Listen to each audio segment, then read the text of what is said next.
The walk from the parking garage to my apartment building was a nightly ritual of urban indifference. 5 blocks of cracked sidewalk, humming streetlights, and the constant, low-grade soundtrack of distant sirens and HVAC units. I knew every stain on the pavement, every flickering neon sign in a shop window, every security gate pulled down for the night. It was a tunnel of familiar gloom, a path my feet could trace in my sleep. That particular Tuesday had been brutally mundane, a 10-hour slog of spreadsheets and passive-aggressive emails that had left my mind feeling like static. All I wanted was the silence of my own 4 walls. The building was on the corner, an unremarkable brick rectangle from the 1960s. The ground floor had been a succession of failed businesses, a copy shop, a discount shoe store, most recently a cell phone repair place that had closed 6 months ago. The window was a large, plate glass rectangle, now covered on the inside by a cheap, white paper backing that was yellowing at the edges and peeling away in a few corners. A dark, empty space lurked behind it. I passed it every night. It was a dead spot in my visual field, something to ignore. That night, as I approached, I saw a sliver of true darkness where a larger piece of the paper had curled away from the glass, creating a vertical gap about an inch wide. From the angle of the sidewalk, it was a keyhole into the empty shop. Without breaking stride, I glanced into it. Just a habitual flick of the eyes towards movement, but there was no movement. There was only the profound blackness of an unlit room. And in that blackness, I saw a face. It was pressed close to the glass, peering out through the same gap I was peering in. My own face. Every detail was exact, the new stress wrinkle between my eyebrows I'd noticed that morning, the slight stubble on my jaw I'd been too tired to shave, the familiar weary slump of my own shoulders. But the expression was utterly, terrifyingly wrong. I was not weary. I was not blank. I was smiling. A wide, bright, genuine smile of pure, unadulterated joy. The kind of smile I hadn't felt on my own face in years. It reached my eyes, which sparkled with a malicious, knowing delight. I jerked my head away, my heart giving a single, painful lurch against my ribs. I stopped walking, my body freezing mid-stride. A hallucination. Exhaustion. I had projected my own longing for some simple happiness onto the reflective darkness. That was all. Slowly, forcing myself to breathe, I turned my head back to look. The face was still there. Closer, if anything. My own features, but animated by a vitality that was alien to me. The smile didn't waver. It was a smile of greeting, of recognition, of welcome home. Then, slowly, deliberately, the reflection, the thing in the glass, raised its hand and gave a small, friendly wave. A wave I did not initiate. My own hands were clenched at my sides. I stumbled backwards, my shoes scraping on the concrete. I turned and half ran the last 50 feet to my building's door, fumbling with my keys, feeling the weight of that gaze on my back. I didn't look again. I slammed the door shut behind me and stood in the lobby, breathing hard, the familiar smell of lemon floor cleaner and dust doing nothing to calm me. Up in my apartment, I went straight to the bathroom and stared into the mirror over the sink. My own face looked back, pale, drawn, etched with the day's fatigue. No smile. Just the same old quiet despair. I practiced smiling.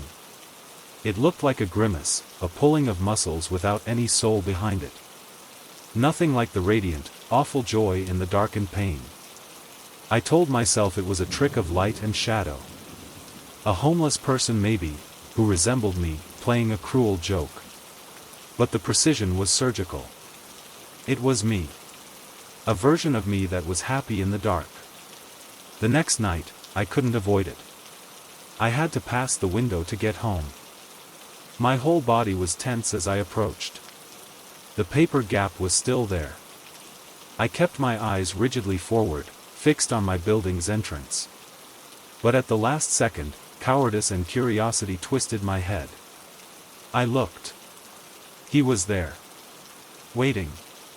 My smiling doppelganger. This time, he wasn't just smiling. He was holding something up to the glass, pressed against the clear sliver. A small, Polaroid photograph. Even from 6 feet away, I could see it was a picture of my apartment living room, taken from the angle of the hallway. My coffee table, my sofa, the book I'd left face down. A picture taken from inside my own home. He tapped the photo with a finger that was my finger, his smiling eyes locked on mine, and then pointed deliberately down the street towards my building. The message was clear. Asterisk I've been inside. I am inside. Asterisk I ran again. In my apartment, I tore the place apart. Nothing was missing. Nothing was disturbed. But the feeling of violation was absolute. I checked the locks, peered into closets, looked under the bed. Nothing. It became a terrible, silent communion. Every night, he was there. My smiling self in the dark. Some nights he'd just watch, beaming with that horrible contentment. Other nights he'd hold up little items, my favorite pen from my office desk, a sock I'd thought I'd lost in the laundry, a takeout menu from the place downstairs. Proofs of intimacy. Proofs of his permeation into my life. He never spoke. He just smiled and showed me things. I stopped looking in mirrors at home. My own reflection felt suspect. Who was to say it was really me? Maybe the me in the bathroom mirror was the trapped one, and the smiling man in the shop window was the real one, finally free and living in the dark where he belonged. I began to change my route. Adding blocks. Taking alleys. But somehow, I always found myself passing that window. The city itself seemed to curve my path back towards it. And he was always there, expecting me, a happy landmark on my journey to despair. Last night, I broke. I stood on the sidewalk, directly in front of the gap. I didn't run. I looked at my own joyful, vibrant face in the darkness. I saw the ease in his posture, the light in his eyes, the utter absence of the gray fatigue that was my constant companion. He looked healthy. He looked like I was supposed to look, before life sanded me down. Slowly, as if moving through deep water, I saw my own hand, the real one, out here on the cold street, rise from my side. I saw it press against the cold glass, opposite where his hand rested on the other side. Palm to palm, separated by a 1/4 inch of glass. His smile widened. It was a smile of triumph, of welcome, of a door finally being opened. He nodded, ever so slightly. And I felt it. A pull. Not physical, but existential. A longing to be on the other side of that glass. To feel that simple, radiant joy, even if it lived in perpetual darkness. To trade my silent, tired reality for his silent, happy one. The weight of my own life, of the spreadsheets and the loneliness and the quiet, ticking clock, suddenly felt unbearable. He leaned forward, until his forehead touched the glass, his smiling eyes an inch from mine. An invitation. I'm still standing here. My palm is cold against the pane. The street is empty. The choice feels infinitely small and larger than the universe. Do I walk away, back to my apartment with its familiar misery?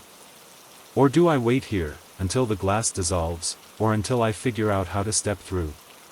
He's still smiling. He looks so peaceful.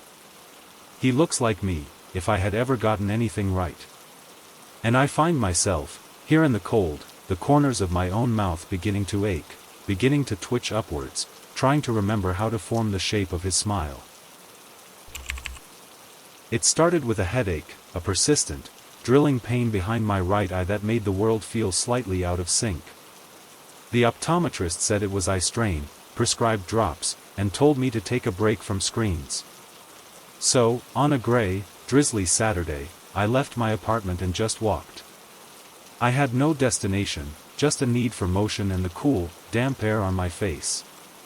I found myself in the older part of the city, where the shops are smaller, the buildings shorter, and the windows are still real glass, thick and wavery, not the perfect, reflective sheets of the skyscrapers downtown.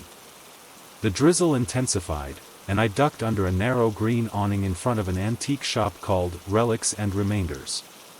The window was a cluttered mosaic of objects, a brass sextant, a stuffed fox under a glass dome, stacks of old leather-bound books, a dusty violin. I stood there, waiting for the rain to ease, absently tracing the items with my eyes. That's when I saw the reflection. My own, pale and blurred in the old glass, superimposed over a display of vintage postcards. But behind my reflection, deeper in the glass, there was movement. At first, I thought it was a television in the shop's interior, playing some black and white film. But it wasn't. It was a street. A parallel street, seen as if through a long, thin tunnel right in the center of the windowpane. It was the same street I was standing on. I could see the same green awnings, the same style of lampposts, but it was different. The light was flat and gray, like a perpetual overcast dusk. The colors were muted, drained. And there were no people. The street was utterly empty. Then she walked into view. A woman in a beige trench coat, her hair tucked under a scarf. She was walking at the same pace I had been, on the same side of the street, but inside the glass. Her head was down against the non-existent rain. She passed the reflection of my own shop's awning. She stopped. And she looked up, not at the shop, but at the window itself, as if she could see out. Our eyes met. Not through the glass, but in the glass, in that strange, tunnel vision corridor that existed within the pane. Her face was sharp, intelligent, etched with a worry I recognized intimately. It was my own worry, the one I carried every day. She stared at me, her expression shifting from confusion to dawning, horrified recognition. She saw me, just as I saw her. I was outside, looking in. She was inside, looking out. We were mirror images, separated not by space, but by a layer of reality. I stumbled back, bumping into a wrought iron railing. The movement broke the connection. I blinked, and the window was just a window again, full of dusty antiques. The tunnel vision street was gone. My heart hammered against my ribs. A trick of the light, a migraine aura, a waking dream brought on by stress and eye strain. I repeated it like a mantra, hurrying away from the shop as the rain finally lightened to a mist. But I couldn't stay away. The following evening, after work, I found myself standing across the street from Relics and Remainders. The shop was closed, a single dim bulb glowing somewhere in the back. The window was dark, a black rectangle. I waited, my nerves singing. Just as the last of the twilight bled from the sky, the streetlights flickered on. And in the old glass, the parallel street flickered to life again. The same flat, sourceless light. The same eerie stillness. I watched for an hour. She didn't appear. Dejected, and feeling foolish, I turned to leave. As I did, movement caught my eye. Not in the center, but in the far left pane of the shop's multi-panel window. There she was. But she wasn't walking.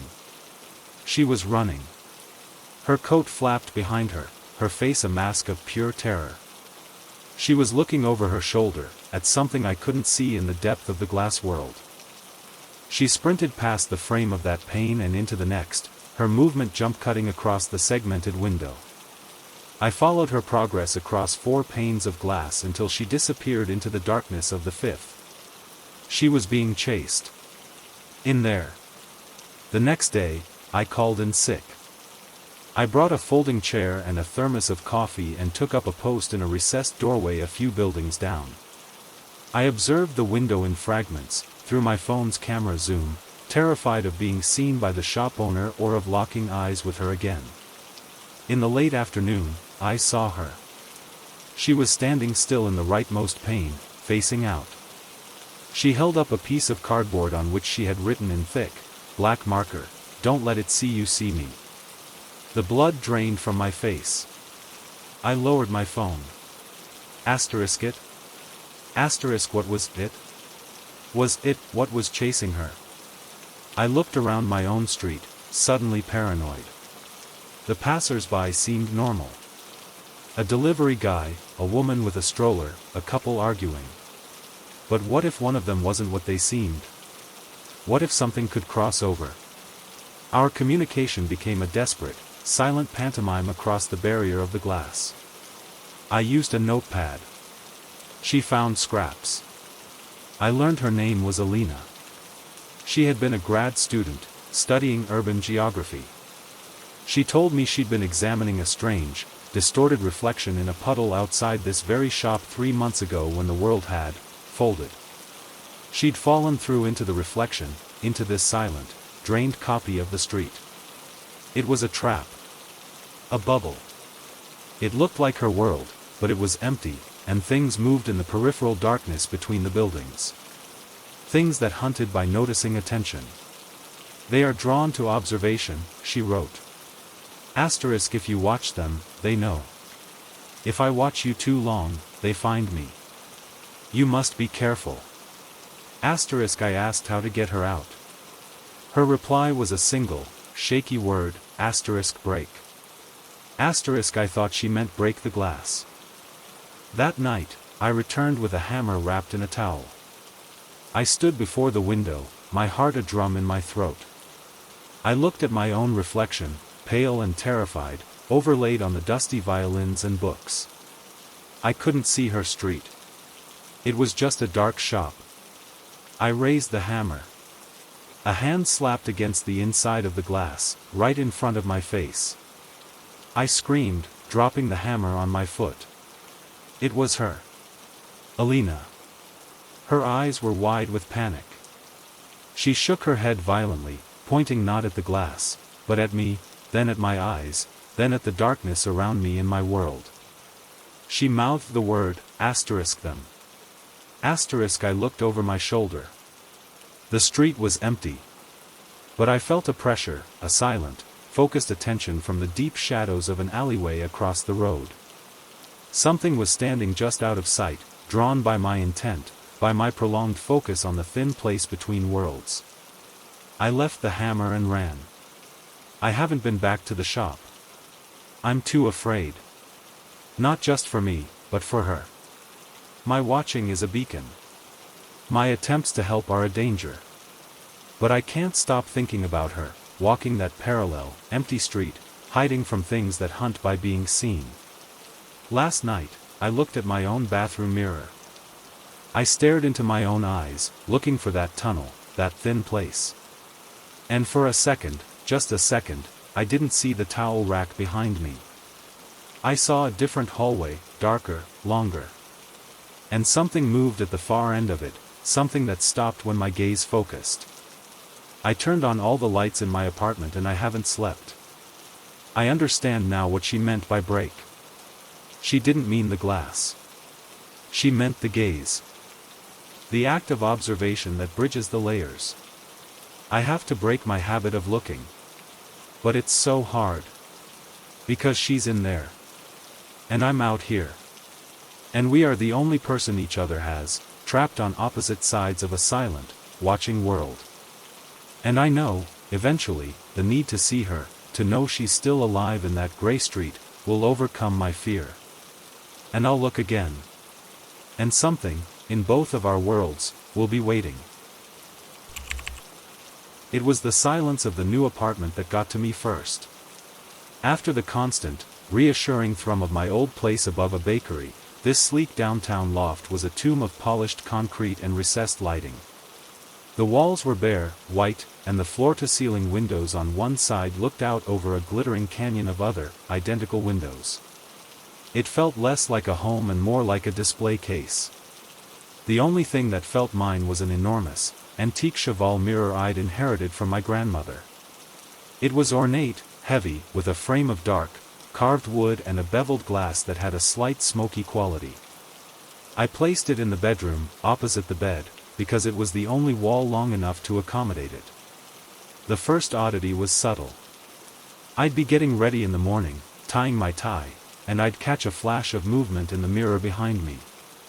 A gray blur, like a person passing quickly through the doorway of the ensuite bathroom. I'd spin around, heart skipping, but the bathroom doorway would be empty, the room beyond still. I chalked it up to sleepiness, to the strange angles of light in the new space. Then it was sounds. A faint, dry cough from the living room reflected in the mirror, while the actual living room behind me was silent. The soft click of a light switch being flipped off in the reflection of the hallway, when no switch had been touched in reality. The mirror was showing me a version of my apartment that was subtly, insistently wrong. It wasn't showing me monsters or ghosts. It was showing me emptiness where there was life, and faint, impossible activity where there was none. I began to test it. I'd place a book on the coffee table in the living room, then stand in the bedroom doorway and look at its reflection in the distant cheval mirror. Sometimes the book would be there. Sometimes it wouldn't. Once, I saw the reflection of a teacup I knew I'd left in the sink sitting neatly on the side table. When I turned to look, the real table was bare. The mirror was not reflecting. It was reporting on a similar, but divergent, space. The dread came not from what it showed, but from what it omitted. I'd be working at my desk in the corner of the bedroom, my back to the room. In the mirror across from me, I could see the reflection of the space behind my back, the bed, the nightstand, the door to the hall. It was empty. But I could feel a presence. A cold spot on the back of my neck. The sense of weight on the bed behind me, as if someone had just sat down.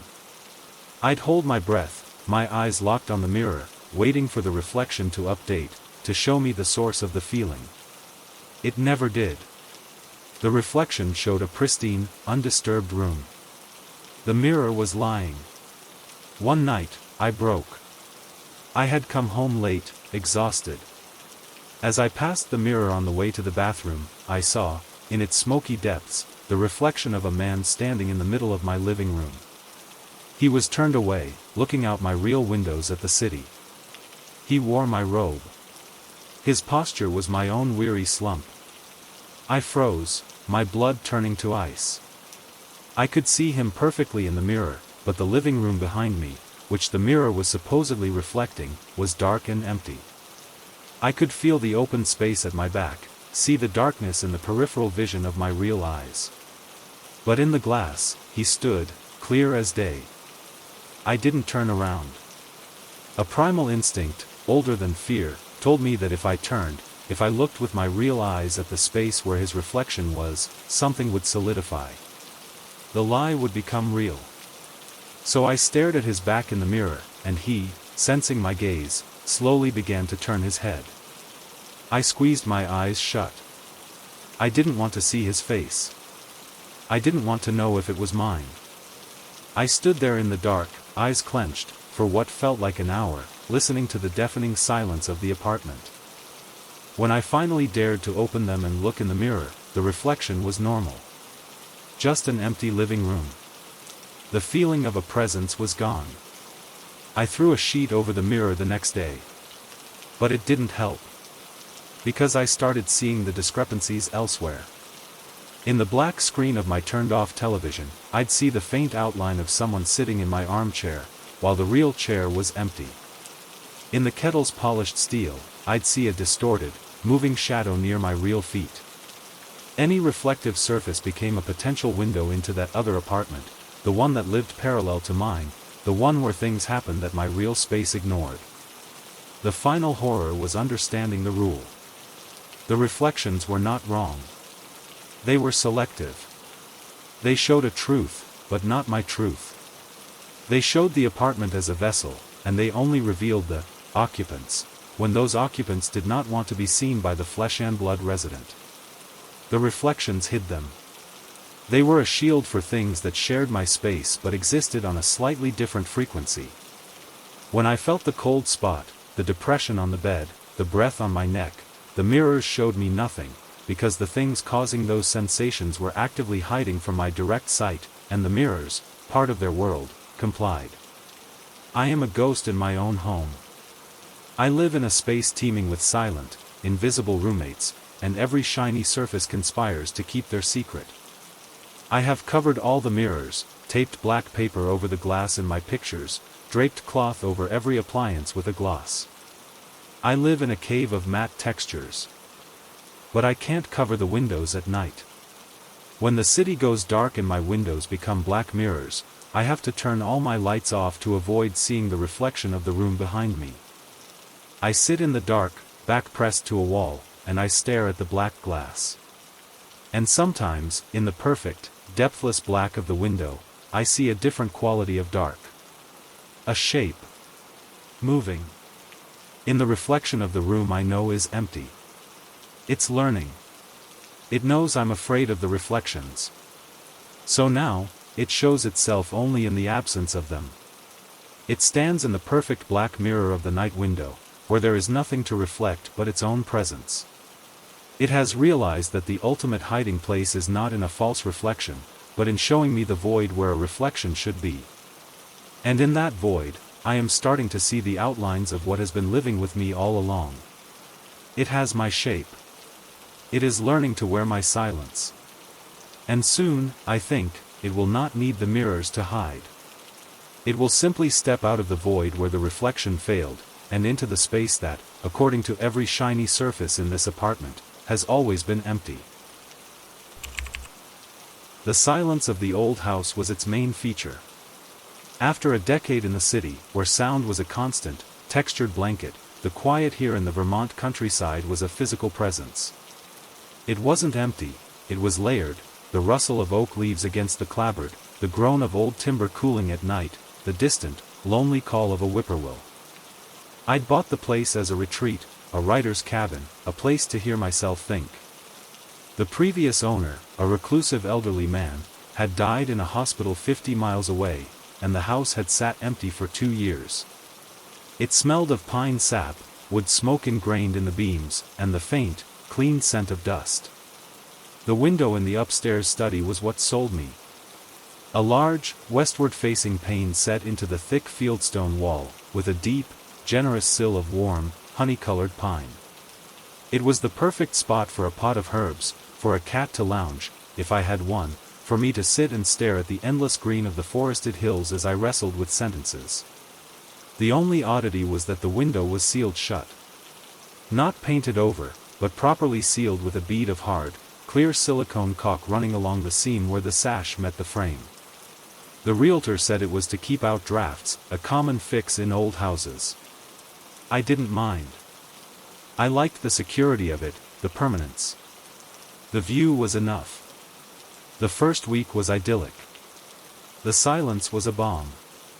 I filled the house with the sounds I chose, the crackle of the fireplace, the soft jazz from my speaker, the clack of my keyboard.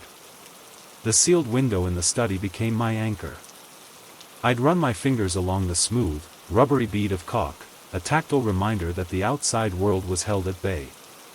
The first whisper came on a perfectly still night. There was no wind. The woods were a black tableau outside the glass. I was reading in an armchair, a floor lamp casting a pool of yellow light, when I heard it. A voice, so faint it was on the threshold of imagination. It didn't come from the room, or the hall. It seemed to emanate from the window itself, from the deep pine sill. It was a dry, papery sound, the whisper of a page turning in a forgotten book. No words. Just a shh sound, exhalative and intimate. I sat up, book forgotten. Hello? The house answered with its usual settling creak. I got up and put my ear to the cool glass. Nothing. Just the profound silence of the country night. I told myself it was the house breathing, a trick of acoustics, the sound of my own pulse in my ears. But it happened again 2 nights later.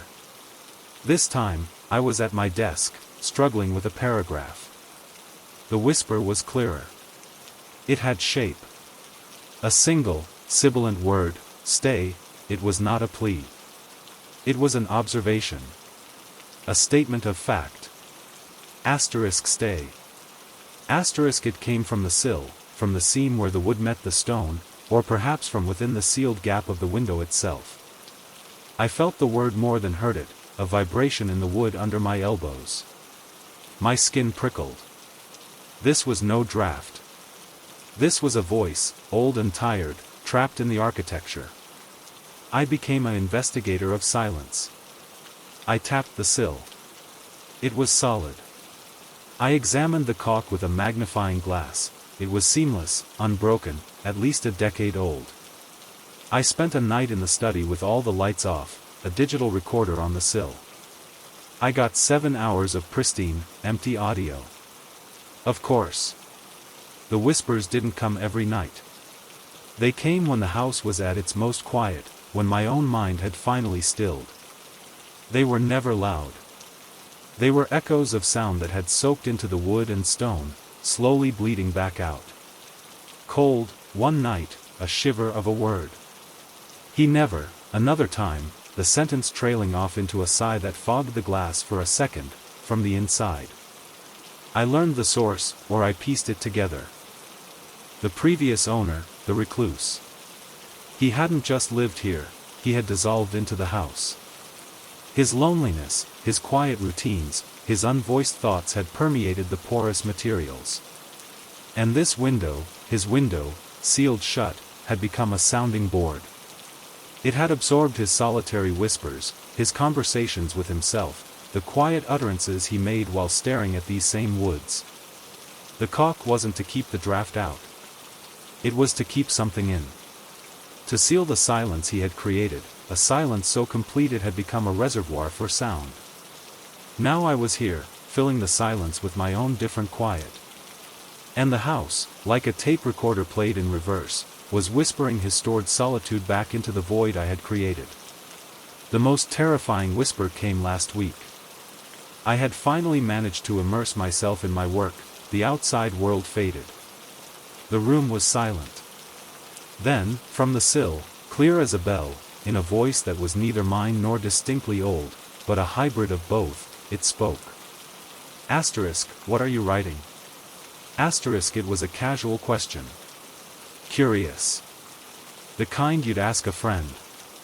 It was the first complete, conversational sentence. It shattered the last of my rational barriers. The entity in the sill wasn't just replaying fragments. It was engaging. It was reading my silence, my focused energy, and responding. I haven't written a word since. I'm afraid to be quiet. I keep the radio on low, a constant hum of talk, even when I sleep. But in the gaps, between words of a song or during a station identification, I hear it. A matching silence from the sill, a listening pause.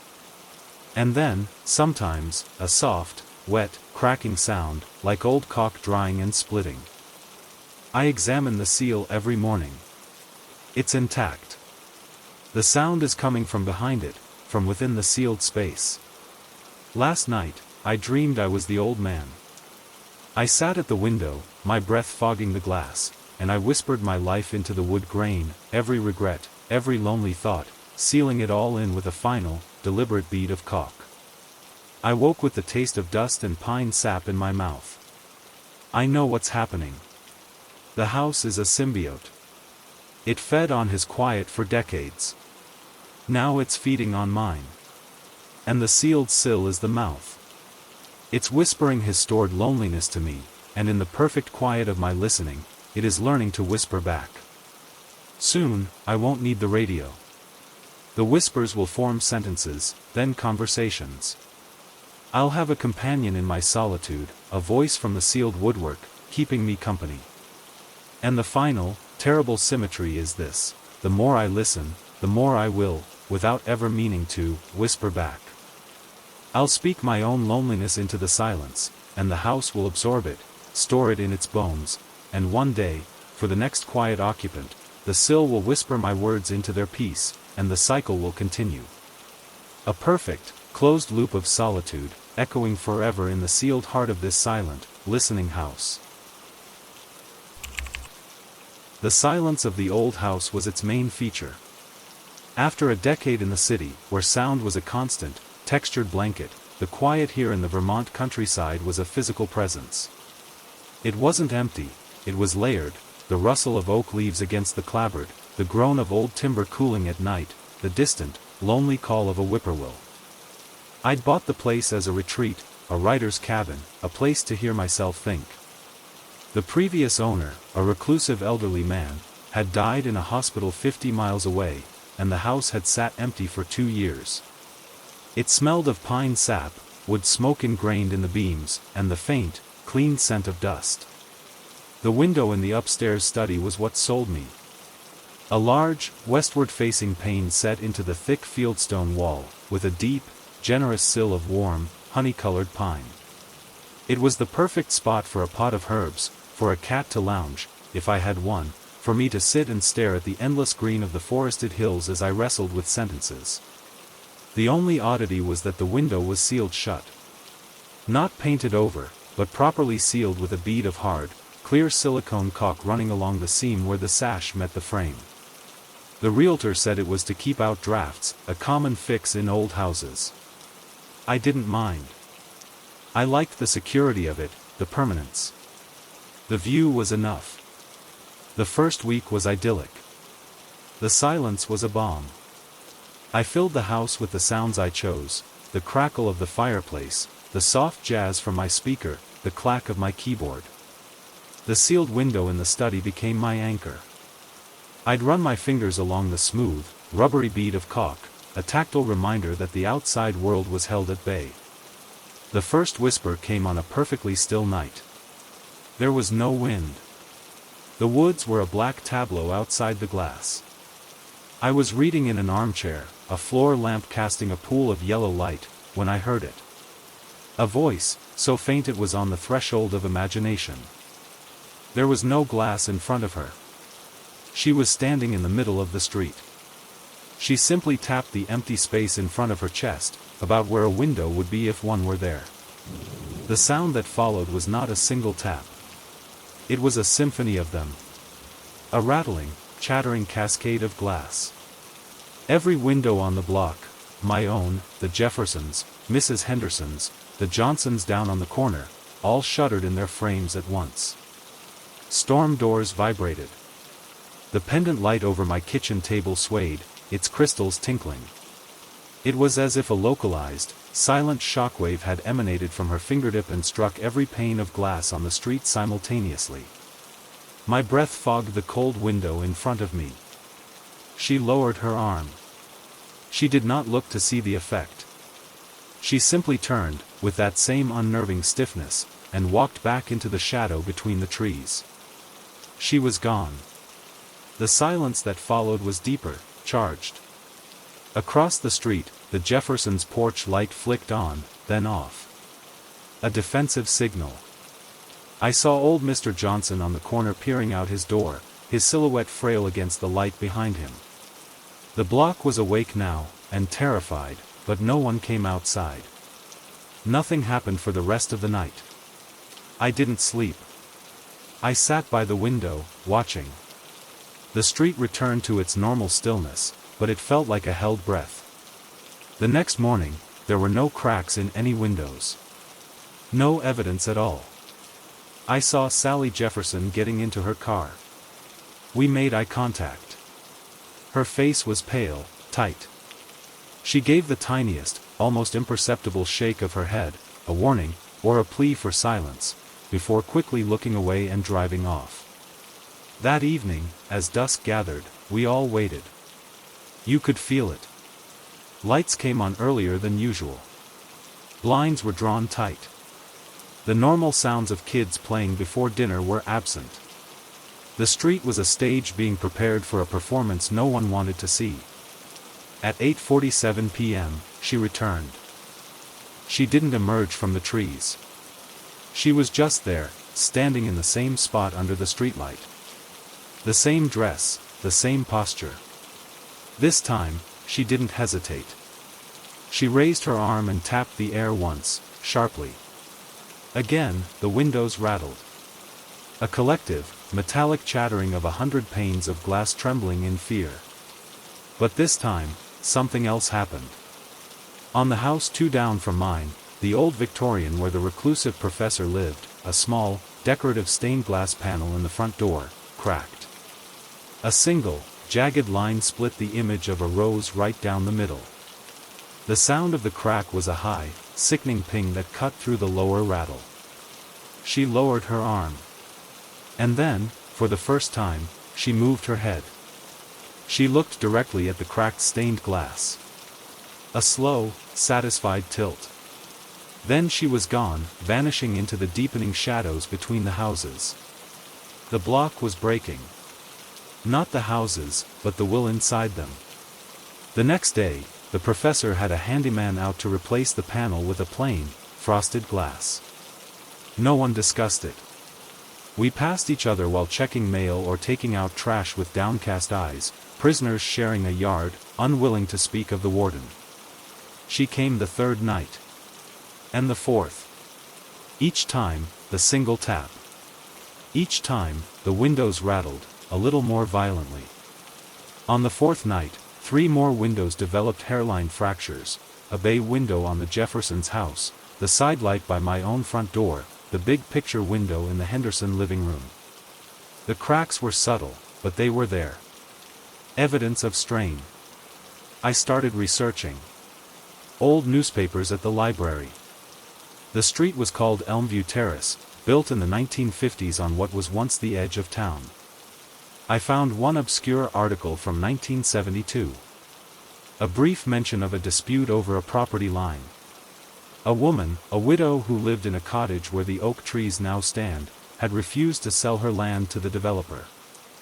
The article said she held out until the end, but the details were vague. Her name was Elara Moss. There was no photo. The cottage was bought after her death, razed, and turned into the small, wooded easement between the properties. Elara Moss. Our tapper. I don't think she's a ghost in the traditional sense. She's a vibration. A standing wave of pure, stubborn refusal that never dissipated. She didn't want the windows here. She didn't want the houses, the families, the light and noise where her quiet cottage once stood. And every night, she taps on the memory of her own window, the one that looked out on a field, not a street. And because this is her land, truly her land in a way our deeds can never undo, the whole block resonates. It obeys her frequency. The cracks are spreading. Not quickly, but surely. From the windows into the walls. A hairline fracture appeared in my living room ceiling yesterday, directly above the window. It's a map of her discontent. We could leave. Sell. But who would buy a house on a street where the windows shatter themselves nightly? And something tells me leaving won't stop it. She's not trying to drive us out. She's simply asserting a fact. We are living in a space that disagrees with itself. Our foundations are laid over her refusal. And every night, she gives a single, polite, devastating tap to remind the glass, the wood, the very air of that fact. The block is her instrument, and we are just the uneasy audience, waiting for the night her tap doesn't just rattle the windows, but shivers the foundations into dust. She only needs to tap a little harder. And I think, after decades of practice, she's learning how. The house across the cul-de-sac had been dark for years. A foreclosure, the neighbors said. A legal dispute. It sat slumped on its lot, gray siding peeling, lawn a wild tangle of Queen Anne's lace and thistle, a black eye in our tidy circle of suburban sameness. We all ignored it. It was part of the scenery, a lesson in what happened when you fell behind. My home office faced it, and I'd often catch myself staring at its blank windows during long conference calls, watching the afternoon sun blaze reflected fire in the dead glass. Then, one Tuesday evening in deep autumn, I saw a light. It was just a flicker, in an upstairs window, the one on the left, with the broken shutter hanging by a single hinge. A quick, white stutter, like a flashlight being switched on and off. I was at my desk, finishing up work, and I paused, my fingers hovering over the keyboard. A squatter, probably. Kids daring each other. I made a mental note to mention it to the neighborhood watch group chat, and went back to my emails. It happened again the next night. And the next. Always between 8:15 and 8:30 p.m. Always in the same upstairs window. Not a steady light, but a series of flashes. Short, long, short. Pause. Long, long, short. It wasn't random. It had a cadence. A rhythm that tugged at a deep, dusty part of my brain. It felt like almost words, a sentence I couldn't quite hear. Curiosity, that slow, insidious poison, began to drip. I started watching. I'd shut off the light in my office and sit in the dark, a silhouette against my own window, and watch the flashes across the 40 yards of darkness. I began to jot them down. Dot for a short flash, dash for a long one. After a week, I had a page of crude Morse code. It wasn't Morse. The patterns were similar, but the groupings were wrong. The pauses were in the wrong places. It was a cousin to Morse, or a corrupted version of it. I bought a book on signal codes from a military surplus store. I pored over pages on maritime flags, semaphore, even old telegraph codes. Nothing matched perfectly, but some of the groupings echoed patterns in the Phillips code, an archaic shorthand used by landline telegraph operators a century ago. A code for brevity, for urgency, for compressing human anxiety into dots and dashes over a wire. The realization chilled me. This wasn't a random signal. It was a language. An old one. And it was being broadcast, nightly, from a dead house. I started trying to decipher it. I assigned letters based on the closest Morse equivalents. The common grouping, short long short, might be an R. Long long short could be an L. The messages were fragmentary, repeating. After 2 weeks of transcription, a phrase emerged from the noise. It was always the opener, the call sign, COLDWIRE. Cold wire. A dead telegraph line. A circuit with no power. A connection severed. The flashes after that were more complex, less repetitive. I'd get a stream of characters, then it would cut off, as if the sender was frustrated, and revert to the simple cold wire call. I felt like I was tuning into a ghost radio station, listening to a broadcast from a dead air. One night, a storm rolled in. The wind howled around the cul-de-sac, making the dead house's shutters bang a ragged percussion. The lights inside didn't flicker. They flashed with a new, frantic intensity. I sat in my dark office, my notebook open, translating in real time, my hands shaking as I scrawled. Cold wire it began, the familiar call. Then a new string. Algone. Stop, asterisk asterisk, a pause filled with the storm's rage. Key stuck. Stop. Another pause. Then, slower, as if with great effort, cannot. Let go, asterisk asterisk, the light in the upstairs window went dark and did not return that night. I sat there, the words cannot let go burning in my mind. A key stuck down. A telegraph operator's finger, perhaps, frozen on the key in a moment of catastrophe, a final, unbroken circuit of dread. Was I reading a residual echo, a psychic stain of some long-ago tragedy playing out on a loop? Or was it something, aware? Something that knew it was sending, and now knew, somehow, that it was being received? The next evening, the flashes were different. They were directed at me. I was sure of it. The pattern started not at 8:15, but the moment I turned off my office light and took my seat. Cold wire it began. Then, you see, my blood turned to ice water. I hadn't told a soul. Not my wife, who thought my nightly office sessions were just overtime. Not the neighborhood watch. This was a private, terrifying dialogue.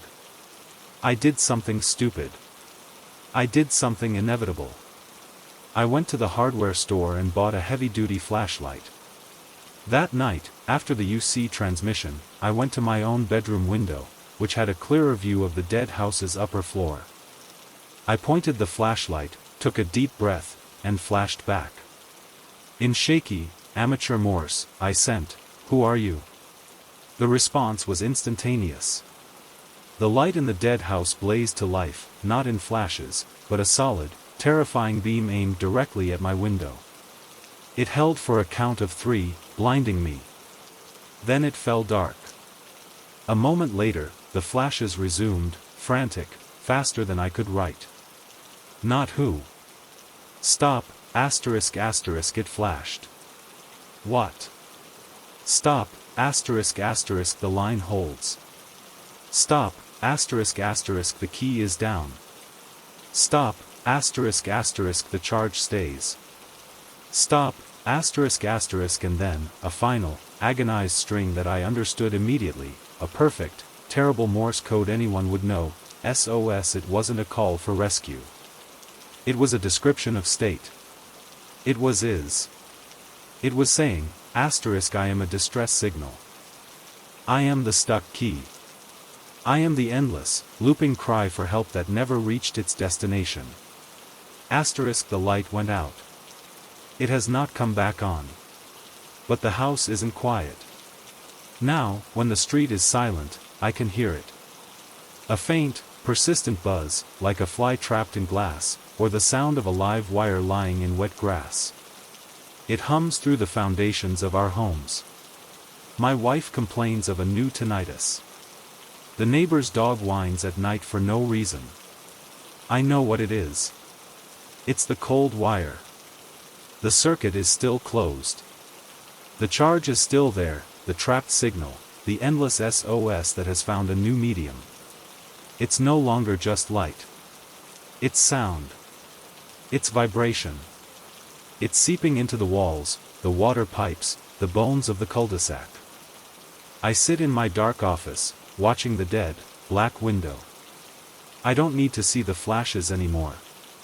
I can feel the message in the fillings of my teeth, in the hum of my computer monitor, in the low, pervasive static that has settled over our lives. It's learning to broadcast on every frequency. And I, the only one who ever listened, am its perfect receiver. The key is stuck down. The message is continuous. And it is no longer asking for help. It is simply declaring its eternal, electrified presence. Cold wire. SOS. I am here. I am not gone. And we are all living inside its desperate, looping cry. The hotel was a grand old dame fallen on hard times, all faded crimson carpets and brass fittings dull with the patina of neglect. I was there for a conference, one of those industry events that feels less like networking and more like a communal sigh in a windowless ballroom. My room was on the 12th floor, with a view that should have been spectacular, a sweeping panorama of the city's riverfront and the glittering bridges beyond. But the window was grimy, a film of city soot and ancient rain streaks blurring the world outside into a watercolor of gray and gold. I didn't mind. The blur felt appropriate. The first 2 days passed in a haze of bad coffee, name tags, and forced smiles. I'd return to my room each evening, tired in that hollow, soul-deep way, and stand at the window, pressing my forehead against the cool, dirty glass, watching the lights of the city come on one by one. It was a ritual of dissociation. The person down there in the hustle wasn't me. The person in this room, in this suit, wasn't me either. I was somewhere in between, suspended in the grime of the window. On the third evening, something shifted. A storm was brewing, purpling the sky to the west, and the fading light had a peculiar, electric quality. I was at my usual post, my breath fogging a small circle on the pane. I happened to look up, following the line of the hotel's own facade as it rose into the twilight. And I saw him.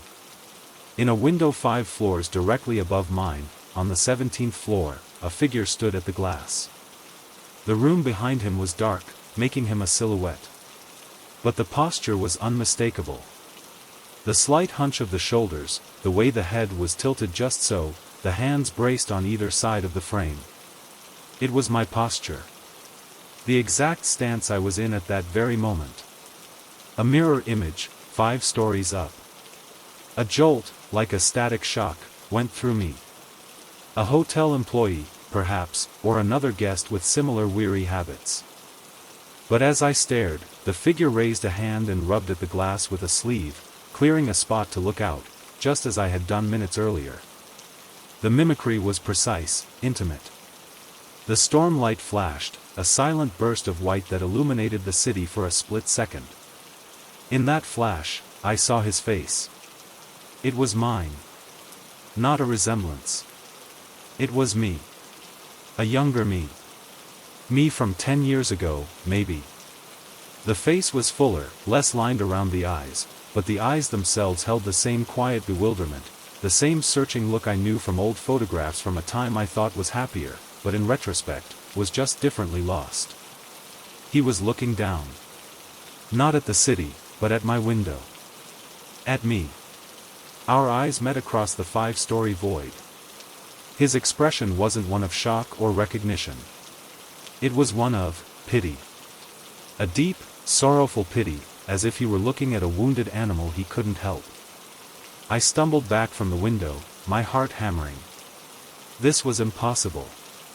A trick of the storm light, a reflection, a hallucination born of exhaustion and the existential vertigo of these conferences. I edged forward again, slowly. The window above was empty. Just a dark, blank square. I spent the night rationalizing. I must have seen a reflection of my own window in some weird angle of the grimy glass. My mind, craving significance in the monotony, had filled in the details. That was all. The next day, I couldn't concentrate. The speeches were a drone. During a lull, I went to the front desk. My voice was casual, too casual. I noticed a light on a high floor last night, looked like maybe a cleaning crew. Just curious, what's up on the 17th? The clerk, a young man with impeccable boredom, tapped at his computer. Nothing, sir. Floors 15 through 18 are closed for renovation. No access. Must have been a reflection from another building. Closed for renovation. Empty. The confirmation should have been a relief. It was a relief. It proved it was an illusion. Yet, the cold knot in my stomach tightened. That evening, I didn't go to the window. I sat on the edge of the bed, my back to the view, trying to read. But the pull was magnetic. As the sky turned the same bruised purple, I couldn't resist. I turned.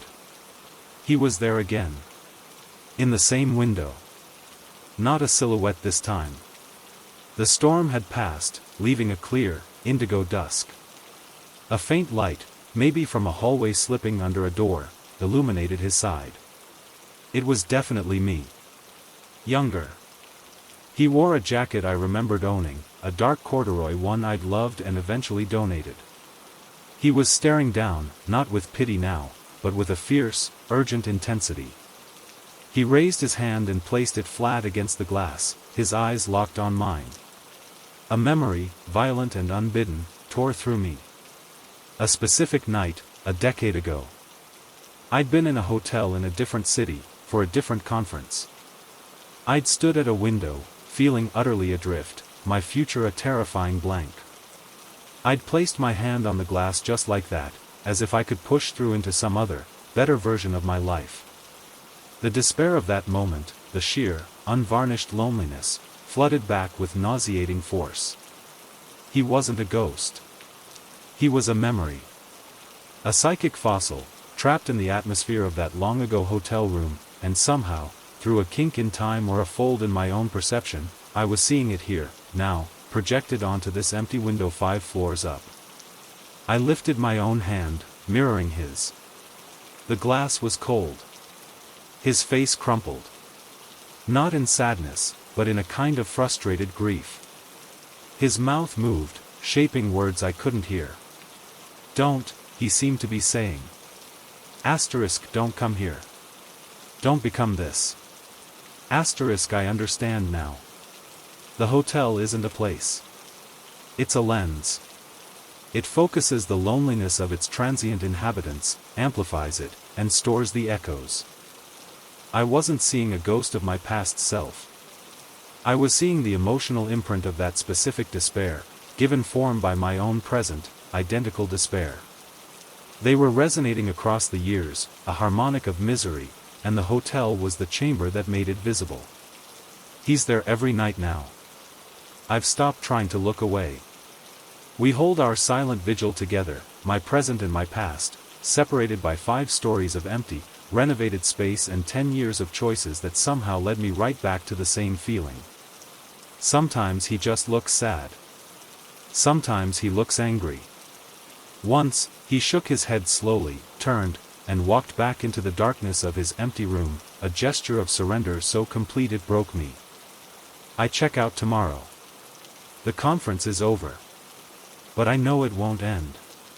Because now I know that certain places, certain states of mind, are lenses. And wherever I go, if the loneliness becomes sharp enough, if the disconnect deepens, I might look up at a high window, or into a dark pane of glass, and see him again.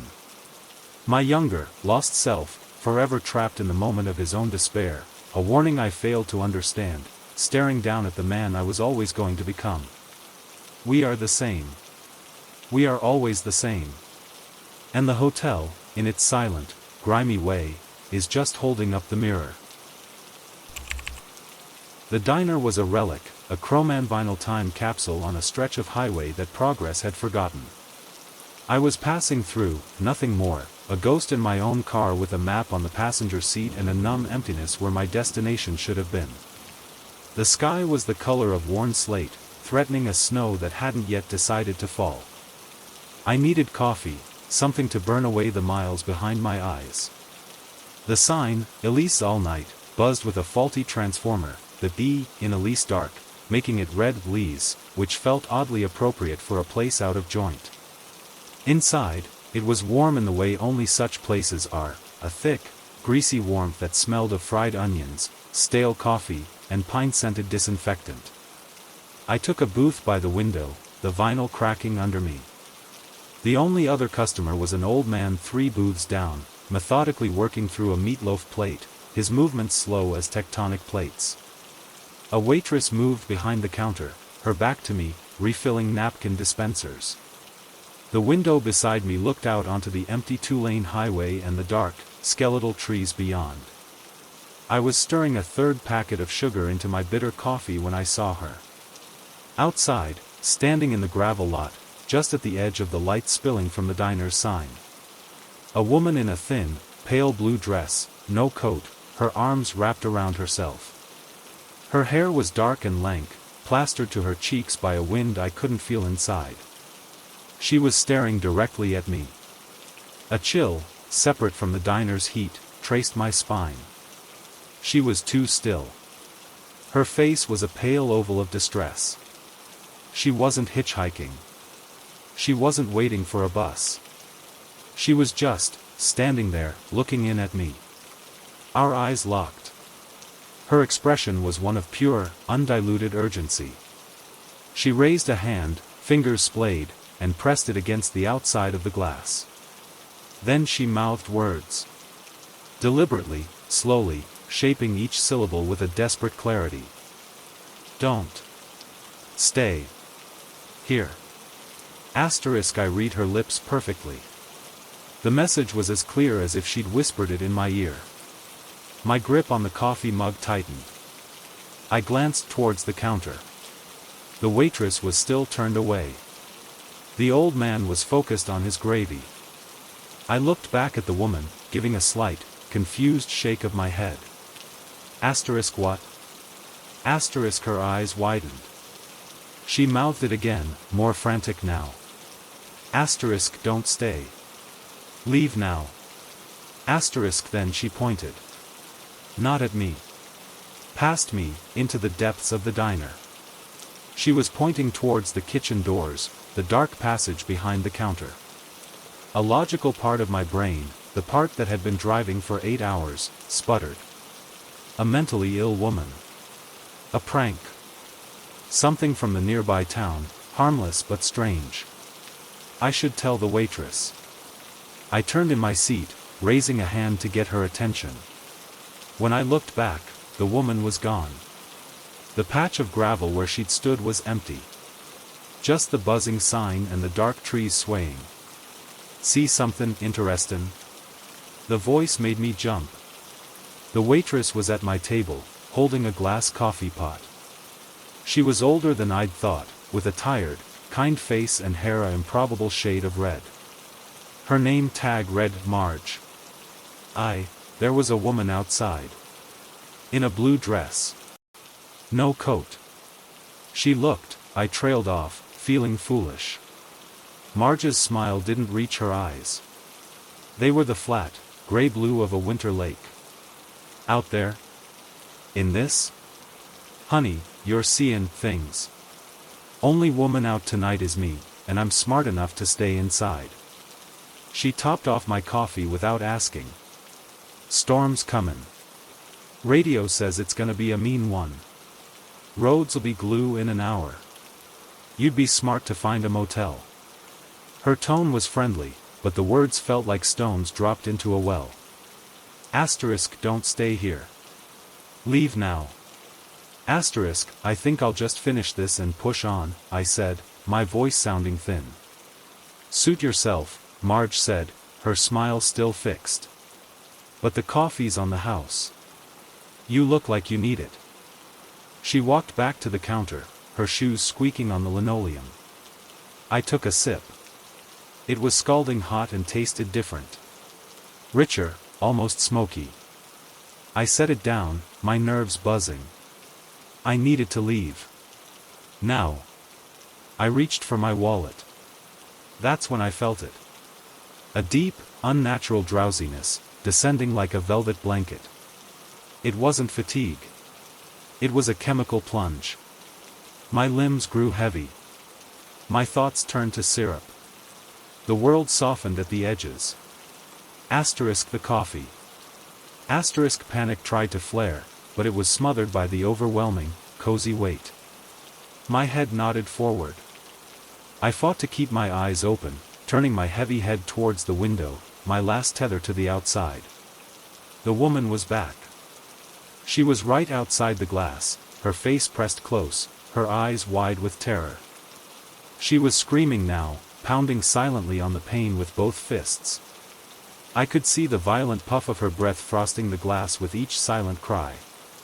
She mouthed the words again, screaming them, asterisk get up. Get out. Asterisk with the last of my will, I tried to move.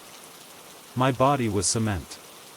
I managed to lift a leaden hand a few inches off the table. It was enough. The woman outside saw my feeble attempt. A desperate hope flashed in her eyes. She stopped pounding. She placed both palms flat on the glass, her mouth open in a final, emphatic shout. And the glass frosted over. It didn't fog from her breath. It crystallized. A swift, violent bloom of white frost shot out from under her palms, racing across the entire surface of the windowpane in a complex, feathery pattern, as if the cold were exploding from within her touch.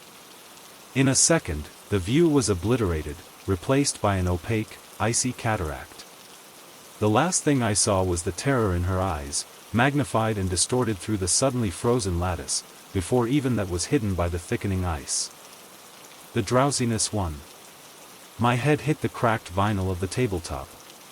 The world disappeared. I woke to the smell of bleach and frying bacon. Light, ordinary, morning light, streamed through the diner window. The frost was gone. The pane was clear, showing a sun-washed, snowy landscape. The highway was plowed. Marge was wiping down the counter. She saw me stir and gave me the same tired smile. Mornin', sleepyhead. You conked out right at the table. Must have been more tired than you thought. Storm blew through something fierce. Lucky you didn't try to drive in it. My mouth was cotton, my head pounding. The old man was gone. The diner was empty except for us. It all seemed normal. Sunny. Safe. But when I stood up, my legs shaky, and walked to the window, I saw it. On the outside of the glass, at the exact height where her hands had been, were two perfect, pale handprints. Not made of frost or condensation. They were etched into the glass itself, as if the surface had been subtly melted and reformed by a profound, localized cold. The outlines of the fingers were delicate, desperate. I turned to Marge. She was watching me, her expression unreadable. You didn't see anyone outside last night? A woman? Just the storm, she said softly, polishing the same spot on the counter over and over. Always just the storm. I paid my bill with trembling hands and left. As I drove away, the sun glinting off the snow, I kept checking my rearview mirror. The diner shrank, a harmless speck. But I know what I saw. I know what she tried to do. She wasn't a ghost. She was a sentinel. A warning stuck in a loop, trying to prevent something, our meeting, my drinking the coffee, my staying, from reaching its conclusion. And the diner, or whatever lives in it, has a defense. When the warning comes too close, when it might actually get through, the barrier between here and there freezes solid. It silences the message. It preserves the trap. I think about her often. The woman in the blue dress. Is she outside every night, for every traveler, screaming her silent warning? Does she watch them all fall asleep, her message frozen on the glass? Or was she, once, like me? Someone who stopped for coffee, who felt the drowsiness, who now stands outside in the cold forever, trying to save the next one, her voice forever silenced by the instant, spreading frost. The day began with a wrong turn. A detour due to a burst water main on my usual route to work funneled me into a part of the city I'd never seen, a neighborhood of low, flat-roofed buildings with a strange, 1970s architectural vibe. Wide, empty sidewalks, tinted glass, and faded awnings over shops that seemed permanently closed. The air itself felt thin and recycled. My radio had been playing nothing but static since I'd turned onto the street, a flat, hissing nothing that was worse than silence. I pulled over to check my phone's GPS. No signal. The battery, which had been at half charge a minute ago, was now a blinking red line. Frustrated, I got out of the car. I'd find a street sign, get my bearings the old-fashioned way. The silence was profound. No traffic sounds from the main road behind me, no birds, just the whisper of a dry wind pushing a crumpled newspaper down the gutter. That's when I noticed the newsstands. Not the modern, plexiglass kind, but the old-fashioned metal kiosks with slanted tops, the kind that used to sell papers. They stood at regular intervals along the block. And in each one, behind the smudged glass, was a stack of newspapers. The headlines were huge, bold, black type on yellowed newsprint. I walked to the nearest one, a reflexive pull of curiosity. The masthead read, "The Evening Chronicle." The date below it was yesterday's date. That was odd enough. But the headline stopped my heart. "Local man vanishes without trace," and below it, a subheading, "Police baffled, no leads in bizarre disappearance." The photo beneath the headline was grainy, black and white, but unmistakable. It was me. A photo from my company ID badge, the one I hated, my face stiff and unsmiling. It was me. My breath caught in my throat. A prank. A horrifying, elaborate, impossible prank. I looked up and down the street. Deserted. I ran to the next kiosk, 20 feet away. Same paper. Same date. Same headline. Same photo.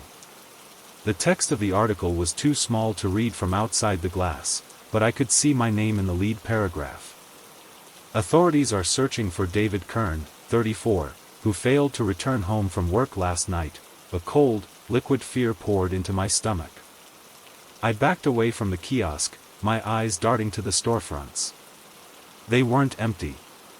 They were displays, but not of merchandise. The window of what might have been a hardware store was filled not with tools, but with more newspapers, neatly fanned out. All the Evening Chronicle. All yesterday's date. All with my face staring out. In the next window, a dress shop mannequin held a single, open paper, the headline facing the street. My face. It was everywhere. An entire block memorializing a disappearance that hadn't happened yet. Or had it? Was I already gone? Was this some purgatorial echo? I got back in my car, my hands shaking so badly I could barely fit the key in the ignition. The engine turned over with a weak, reluctant grind. I threw it into drive and sped down the street, desperate to get to the end of the block, to find a normal cross street, to see a person. The street was longer than it looked. The storefronts continued, a relentless museum of my own vanishing. I saw variations. In one window, the headline was "Mystery Deepens Around Missing Man." In another, "Family Desperate for Answers." Each with my photo. Different angles sometimes. A candid shot from a company picnic I barely remembered. A blurry image from what looked like an ATM camera. I was screaming in the car, a raw, soundless scream, pounding the steering wheel. This wasn't real. It couldn't be. Finally, I saw the cross street. A normal, busy avenue with traffic lights and actual moving cars. Relief, dizzying and hot, washed over me. I slammed on the gas to turn onto it. I didn't turn. The wheel wouldn't move. The car continued straight, as if on rails, past the intersection. The busy avenue slid by my passenger window, a mirage of normality I couldn't reach. My car was locked onto this street. I stomped on the brake. The pedal went to the floor with a sick, spongy feeling. No resistance. The storefronts were changing. They were becoming less like shops and more like archives. One window was filled with televisions, all tuned to different news channels, all showing a somber anchor with my photo in a box over their shoulder. The audio was muted, but the closed captioning scrolled at the bottom. Still no sign of Kern, feared foul play. Another window was a collage of missing posters, my face repeated 100 times over, with yesterday's date below it. The street ended. Not at another road, but at a high, blank wall of the same dun-colored brick as the buildings. A dead end. My car coasted to a silent stop, as if its purpose was fulfilled. I sat there, trapped in the metal shell, surrounded by the physical proof of my own absence.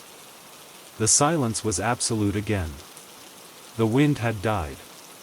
Then, in the largest storefront directly in front of me, a space that might have been a department store, the lights inside came on. Not bright lights, but the dim, fluorescent glow of a back office. And in the window, they had erected a display. It wasn't newspapers. It was personal effects. My leather satchel, the one I'd left at home today. A jacket I recognized. A coffee mug from my desk. Arranged on a plain table, like evidence in a case. A small placard in front of it read, "Last known effects." This was no longer reporting on a disappearance. This was curating it. This street was not predicting the news.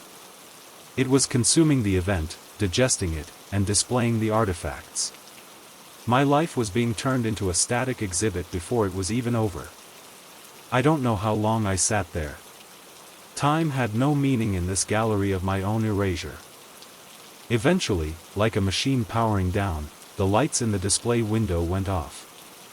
The car's electronics, dead before, gave a faint beep. The brake pedal stiffened under my foot.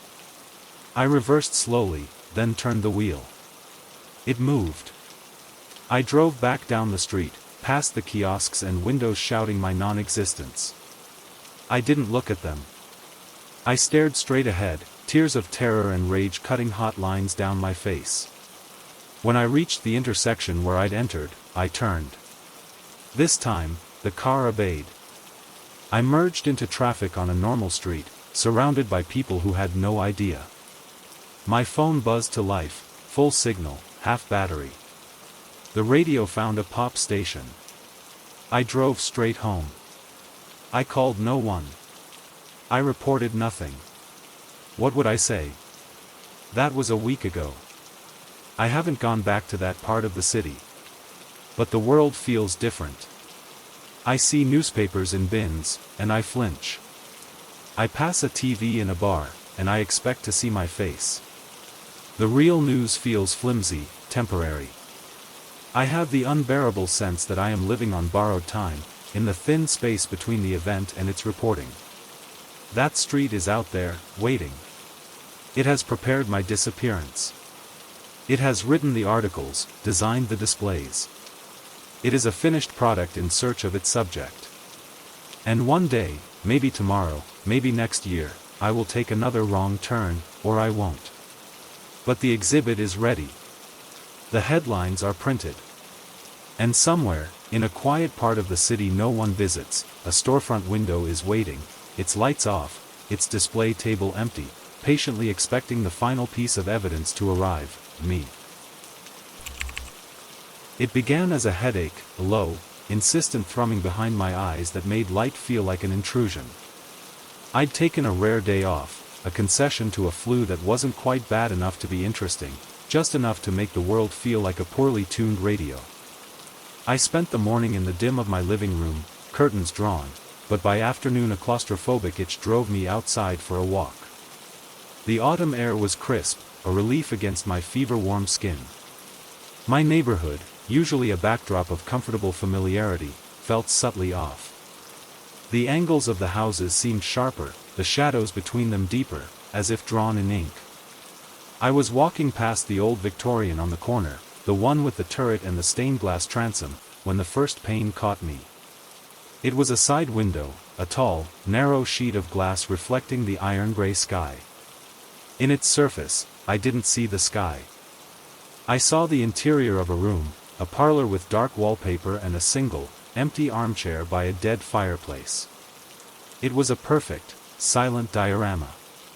And in the chair, though the reflection showed it empty, I had the unshakable sensation that someone had just been there. The impression was so strong I could almost see the dent in the cushion slowly reinflating. I shook my head, blaming the fever. A trick of the light on old glass. I quickened my pace, intending to look at my feet, at the cracked pavement, at anything but the windows. But the next window, a modern bay window in a renovated ranch house, held me too. Its glass was clean, flawless, and it reflected the maple tree in the front yard with perfect clarity. Yet, in the very center of the reflection, one red leaf remained stubbornly attached to a branch, while in reality, the tree was bare. The leaf hung, a single drop of frozen blood in the gray world. I stared, waiting for the wind to dislodge the real one or the reflected one, but neither moved. The reflection was not a mirror, it was a statement. A correction. A chill that had nothing to do with the flu swept through me. I tried to wrench my eyes away, to continue down the sidewalk. But my gaze snagged on the next window, and the next. Each pane of glass, house windows, car windows, the dark lens of a security camera dome, held a variation. A reflection that showed a parked car that wasn't there. A shadow of a person crossing behind me when the street was empty. In the dark screen of a turned-off tablet propped on a porch railing, I saw the brief, flickering image of a face looking out from an upstairs window of the same house, a window that in reality had its blinds tightly drawn. It was a conspiracy of glass. Every shiny surface was reporting a different truth, a silent, contradictory narrative of the street. My headache intensified, a vice tightening around my temples. This wasn't imagination. This was perception. I was seeing the potential images these panes held, the ghost of a previous reflection, a glimpse of a parallel street, a fear or a memory somehow impressed upon the silica. Panic began as a metallic taste in my mouth. I needed to get home, to my curtained cave. I started to run, a clumsy, fevered jog. But running made it worse. The movement turned the world into a strobing nightmare of captured, false moments. My own frantic reflection leapt from a car's side mirror to a house's storm door to the blank eye of a garden-gazing ball, each version of me wearing a slightly more terrified expression. I stumbled to a halt in front of my own house. My sanctuary. I fumbled for my keys, my eyes desperately fixed on my own front door, a solid slab of painted wood. But to the left of the door was my living room window. My own window. And in it, I saw the reflection of my empty living room, just as I'd left it. But on the reflection of my sofa, a blanket was rumpled, as if someone had just gotten up. And on the side table, the reflection of a steaming mug of tea sat, sending up a faint, reflected wisp of heat. No. I had made no tea. I had touched no blanket.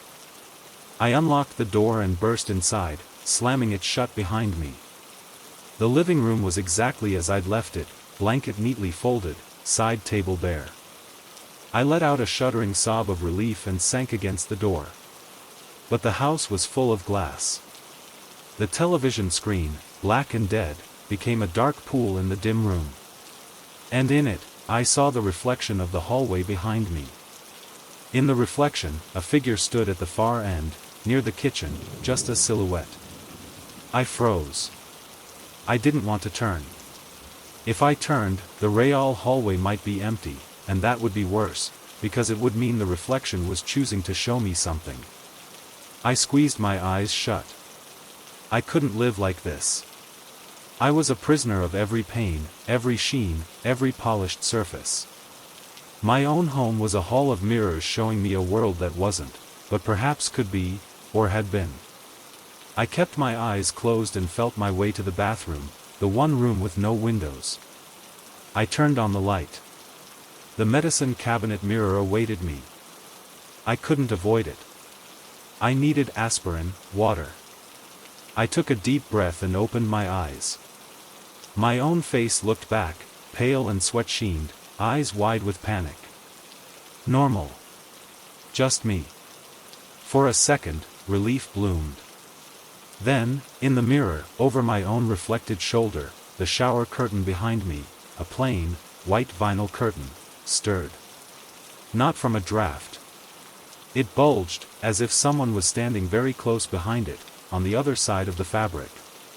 A slow, deliberate pressure against it. I didn't turn. I stared into my own terrified eyes in the glass. The reflection was my only anchor. In the real world, I heard nothing. But in the mirror, I saw the bulge in the shower curtain grow, the shape of a head, a shoulder, pressing against the vinyl. The glass was not showing me what was. It was showing me what was possible. It was showing me the latent image of a presence, a history of occupancy, a fear waiting to manifest. It was a window into the house's silent memory, and it was held open by my own fevered, heightened awareness. I am sitting in the dark now. I have covered every piece of glass I can find with towels, with sheets, with pages of newspaper. But I can feel them underneath, humming with stored sight. The world is layered. The present is just the topmost, thinnest sheet. Beneath it, in the memory of atoms, in the latent charge of silicone and silver, other moments persist. Other truths. And sometimes, when you are weak, or ill, or simply looking too hard, the glass stops reflecting. It starts revealing. And you realize you are not alone in your house, on your street, in your world.